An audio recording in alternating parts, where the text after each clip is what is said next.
आपने आज तक क्या ऐसा कोई बाँध देखा है जो बनने के बाद अदृश्य हो गई है? अगर नहीं देखा है तो आपको एक बार ऋषि श्रृंगी मुनि की तपोभूमि सिंगरौली ज़िले में आकर देख लेना चाहिए।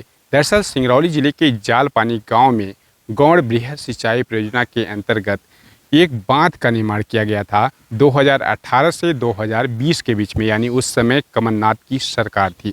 सरकार ने ठेकेदार को उस बांध को बनाने के लिए एडवांस में 243 करोड़ 95 लाख की राशि दे दी।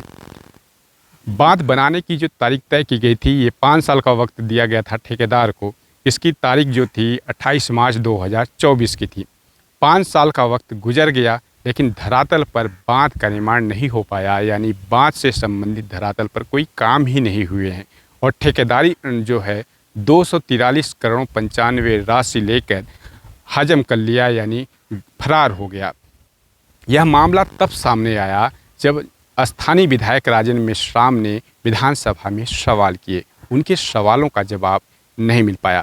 मामला उजागर होने के बाद बीजेपी कांग्रेस पर हमलावर है, तो वहीं कांग्रेस बीजेपी पर हमलावर है। हालांकि सबसे बड़ी बात, देखने वाली दिलचस्प बात यह है कि किसानों को क्या पानी सिंचाई के लिए पानी की सुविधा मुहैया हो पाएगी या नहीं हो पाएगी। इस पूरे मामले में जांच क्या हो पाती है, यह भी देखने वाली दिलचस्प बात होगी। सिंगरौली ज़िले में कांग्रेस पार्टी की तत्कालीन सरकार श्री कमलनाथ जी के द्वारा गोपत नदी पर गौड़ परियोजना के नाम से एक परियोजना की शुरुआत की गई थी और उसमें काम भी शुरू होने लगे थे। इसके बाद जैसे ही सरकार गिरती है 19 मार्च में, उसके बाद आज जैसा कि दैनिक भास्कर पेपर में हम देख रहे हैं, उसमें 2 अरब 43 लाख रुपए ठेकेदार को भुगतान भी कर दिया गया तत्कालीन कलेक्टर के कहने पर।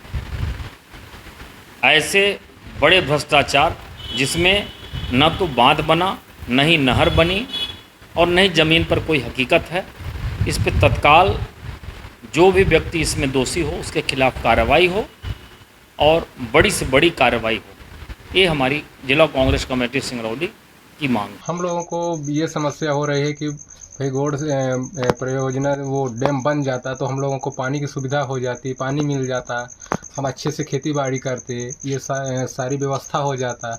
लेकिन वहाँ काम भी चालू था और काम कुछ दिन चलने के बाद वहाँ काम बंद हो गई और आज तक काम नहीं हो पाया। कुछ लोगों को भूमि की मुआवजा भी दे दी गई, फिर भी काम अधूरा चल रहा है। अभी इतने दिन हो गए, अभी काम अधूरा है। कितने जानते हैं कि सिंचाई होगा, बंधेगा बांध, इसके बाद पैसा आता है तो नेता प्रेता लोग पूरा खा लेते हैं। अच्छा, सिंचाई बंधा कुछ बना नहीं है यहाँ पे। अच्छा, बहुत तो देखिए यहाँ पे गौड़ परियोजना थी, सिंचाई परियोजना थी, उसमें पैसे जो है पेमेंट हो गए हैं, काम कुछ नहीं हुआ है। क्या मसला है ये?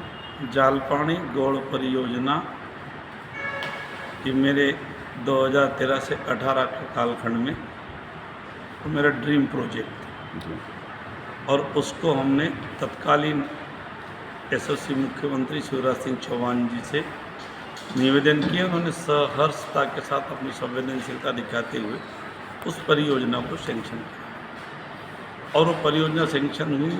सारे इन्वायरमेंट से, सारे फॉरेस्ट से क्लियरेंस मिला और वो ज़मीन पे उतरी।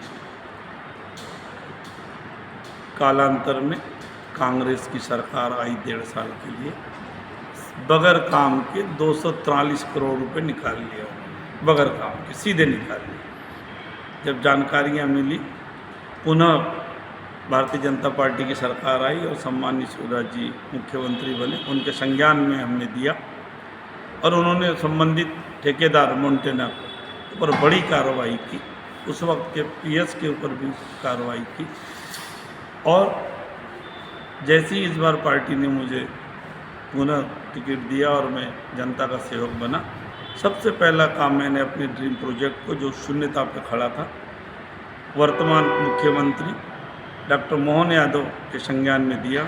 उन्होंने बड़े गंभीरतापूर्वक सुना और बड़ी संवेदनशीलता के साथ अपने पीएस को और परियोजना के ईएनसी को बुलवा के मीटिंग लिया और उस की तीव्रता बढ़ गई है। मैं आपको ये कह सकता हूँ कि ये परियोजना बारिश के बाद 3 से 4 महीने के बाद में ज़मीन पे आएगी, जो देवसर विधानसभा के 132 गांवों को सिंचित करेगी। टोटल 72% एरिया सिंचित होगा और 28% एरिया मेरी पड़ोसी विधानसभा धौनी को भी सिंचित होगा। जो पैसे निकाल लिए गए हैं, जो पैसे बंदरबाट हो गया उस पैसे का, तो उसकी रिकवरी कैसे होगी और उसका भरपाई कैसे कर रहे हैं, क्या अब आपको वो लग रहा है? उसके लिए तो उस वक्त अब वो जांच का विषय है।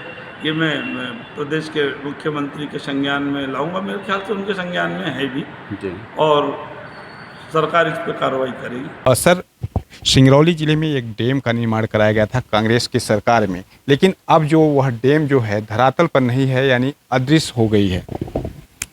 देखिए, कांग्रेस की जो 14 महीने की सरकार थी, वो हम उसको एक्सीडेंटल सरकार बोलते हैं, 2018 के चुनाव के बाद आई थी और अपने कर्म से चली भी गई। लेकिन उस 14 महीने में उसने इतने कुकर्म किए हैं जो सुर्खियों में बने हैं। और मैं समझता हूं कि मैं तो अभी 2 महीने पहले सांसद हुआ हूं, लेकिन जब से मैं सिंगरौली में आया हूं तो मुझे इस परियोजना के बारे में पता चला। मैं खुद भी देखने जाऊंगा वहां पर। और गौड़ परियोजना के जितने भी पैसे आहरित किए गए होंगे और उसमें जो जो भी इन्वॉल्व होंगे, चाहे ठेकेदार हो चाहे अधिकारी हो, उन सब से वसूलने के लिए भी मैं पूरा प्रयास करूंगा। और जो हमारी परियोजना है, परियोजना लक्षित परियोजना है, वो परियोजना पूर्ण हो। क्योंकि वो परियोजना खासतौर पर उस क्षेत्र के लिए जो हमारा आदिवासी क्षेत्र है, वनवासी क्षेत्र है, गरीब लोगों का क्षेत्र है, उसके लिए परियोजना है। उसमें हमारी दो विधानसभा, देवसर विधानसभा और धौनी विधानसभा के किसानों को लाभ मिलता और उन किसानों के हक में लाभ में डाका डालने के लिए जिन लोगों ने काम किया है उसको हम छोड़ने वाले नहीं हैं। हम उनसे वसूल भी करेंगे। क्या उम्मीद अब की जाए कि ये धरातल पर जो योजना अब उतरेगी? मैं निश्चित उतरेगी।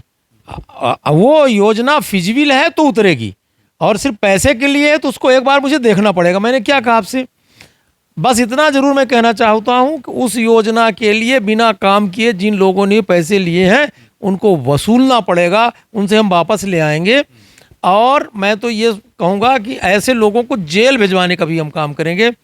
क्योंकि मुझे जो पता चला वो काम मंटेना कंपनी कर रही थी। मंटेना हमारे सीधी जिले में नहर का काम किया, उसने केनाल का काम किया है जो, तो आप समझिए उस केनाल के काम में आज तक मैं समझता हूँ 10 साल से वो निरंतर काम कर रही, भी काम पूरा नहीं हुआ है। मेरे खुद गांव में मेंटेना ने नहर बनाया है, मेरे खेत में आज तक पानी नहीं पहुंचा। तो मैं समझता हूं कि ऐसी कंपनी चाहे जिसकी भी हो, उस कंपनी को ब्लैक लिस्टेड करना चाहिए, उसकी पूरी पूंजी संपत्ति को कुर्क करना चाहिए और सरकार के पैसे को वापस ले आना चाहिए। तो साफ तौर पे जो हम सांसद हैं उनका कहना है कि ये जो इस परियोजना में जो घोटाला हुआ है, कहीं ना कहीं इसकी विधिवत जांच कराई जाएगी। जांच कराने के बाद उसमें बड़ा एक्शन लिया जाएगा और यह परियोजना जो है अब धरातल पे भी उतरेगी और लोगों को सिंचाई का भी फायदा मिलेगा। यहाँ बात करने के लिए हमारे साथ में मौजूद हैं भाजपा के जिला मीडिया प्रभारी नीरज सिंह। नीरज सिंह से हम बात करते हैं और यह जानने की कोशिश करते हैं कि यह जो नहर बनाई गई थी कमलनाथ सरकार में, अब जो नहर है वो अदृश्य कैसे हो गई है। नीरज जी, नहर बनाई गई थी कांग्रेस की सरकार में सिंगरौली में, अब जो नहर है वो पूरी तरह अदृश्य हो गई है। देखिए, नहर वो अदृश्य योजना से तो नहीं हुई है, धरातल पर जरूर अदृश्य है। क्योंकि बीच में जो कांग्रेस की सरकार 1.5 साल के लिए बनी थी, योजना तो उसके पूर्ववर्ती भारतीय जनता पार्टी की हमारी सरकार की थी। तत्कालीन विधायक श्री राजेंद्र मेश्राम जी का प्रस्ताव था, मुख्यमंत्री शिवराज सिंह चौहान जी ने उसको हरी झंडी दी थी। डीपीआर बना था, सब कुछ हुआ था, स्थल निरीक्षण हुआ था, स्थल चयन हुआ था और गोपद नदी पे एक बांध बना था। बांध के माध्यम से पीने का पानी और माइक्रो इरिगेशन सिस्टम के माध्यम से सिंचाई का ये साधन, और कुछ क्षेत्रों में नहर के द्वारा सिंचाई के लिए प्रबंध। सिंगरौली जिले के साथ साथ कुछ सीधी जिले के गांव भी उसमें लाभान्वित होने वाले थे। किंतु सरकार बदली और सरकार बदलते ही ऐसा घोटाला हुआ कि जो कि आदमी के जमीन खिसका देता, कागजों पे सब कुछ दिखा है। डैम का स्थल परिवर्तन 3 बार किया गया, कभी यहाँ स्पान खोदा गया, कहाँ वहाँ पाइलिंग की गई। और जब वो सारी चीज़ें नहीं हो पाई तो मोंटेना इंडस्ट्रीज लिमिटेड, जो कि इस तत्कालीन वेंडर थी, पाइप खरीदी के नाम पे जल संसाधन विभाग के द्वारा सैकड़ों करोड़ का भुगतान प्राप्त कर लिया गया। वो था नियम के अनुरूप, लेकिन वह नियम जो है सिर्फ कागजों में रह गया, भौतिक रूप से पाइपें खरीदी नहीं गई और सारा का सारा पैसा गोलमोल करके कहाँ चला गया, अब वो मैं कह नहीं सकता, आप खुद समझ रहे हैं। डकैतों की सरकार थी, वो डकैती डाल गए। अब जो है चूंकि मोहन की सरकार है और इस सरकार में क्या कुछ होने वाला है, चूंकि ये नहर धरातल पे आ पाएगी, लोगों को सिंचाई की भी जो सुविधा है वो मुहैया हो पाएगी। बिल्कुल ये योजना धरातल पर आएगी। मोहन यादव जी की सरकार ने उन्हें हरी झंडी दे दी है। भोपाल से लेकर दिल्ली सचिवालय तक फाइल घूमी और सब में जो है तो हर जगह से हरी झंडी मिल गई उसकी। संबंधित विभाग के जिस विभाग के अंतर्गत जल संसाधन विभाग के अंतर्गत यह परियोजना आती है, उसकी मंत्री माननीय संपत्ति हमारे जिले की प्रभारी मंत्री हैं। सारा कुछ ग्रीन सिग्नल है, सब कुछ होगा। और आपको बता दूं, इस पर प्रश्नकाल पे सवाल उठाया गया था और उस पर कार्रवाई भी चालू है। मोंटेना एनर्जी लिमिटेड जिसके माध्यम से यह घोटाला किया गया था, उसके संबंधित अधिकारियों को जेल हुई। जल संसाधन विभाग के जो एग्जीक्यूटिव इंजीनियर थे, जिनके सत्यापन पे यह भुगतान हुआ, उनके खिलाफ भी लोकायुक्त जांच बैठी हुई है और दोषी पाए जाने पर कोई बख्शे नहीं जाएंगे, सब जेल जाएंगे और यह योजना रसातल में नहीं धरातल पर आएगी। तो ये थे हमारे साथ में भाजपा के जिला मीडिया प्रभारी नीरज सिंह, जिनका गौड़ सिंचाई परियोजना जो है अब धरातल पर आएगी और जल्दी ही जो लोगों को सिंचाई की सुविधा के लिए पानी की व्यवस्था मुहैया हो पाएगी।